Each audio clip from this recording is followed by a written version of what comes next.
Today's advice, ang problema sinusolusyonan, hindi siya ino-overthink.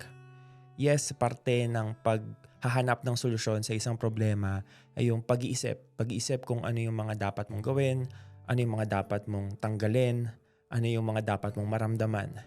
Pero madalas, kahit ako naman, guilty ako dyan, kapag merong problemang dumating, in-overthink ko agad ano yung mangyayari sa future. Iniisip ko agad yung worst case scenario. Simple lang naman yung problema. Pero sa pag-overthink ko, pumatong na yung lahat ng mga worries ko. Mula doon, hindi na ako nakakilos. Para bang sa simpleng problema, pabigat siya ng pabigat. Iba-iba tayo ng problemang pinagdaraanan. Iba-iba rin tayo ng paraan kung paano masusolusyonan. Pero siguro, lahat tayo nag-overthink. Lahat tayo dumadaan tayo sa punto na iniisip natin yung pinakamalalang pwedeng mangyari. Kasi nature natin yun. Instinct yun ng isang tao na ire-ready ko yung sarili ko kung ano yung pwedeng mangyari. Pero madalas, imbis na makatulong, lalo lang siyang nagpapabigat doon sa kung ano ba yung dapat natin gawin.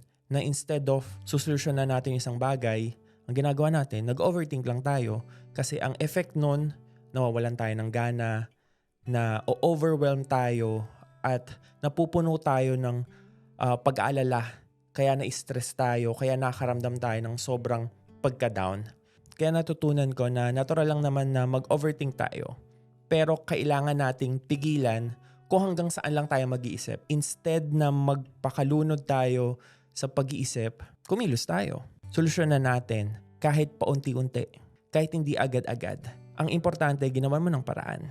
Na kahit papaano, kumikilos ka para maging okay ka. Sana nakatulong to sa'yo. Hanggang sa muli, ako si Marcelo Santos III.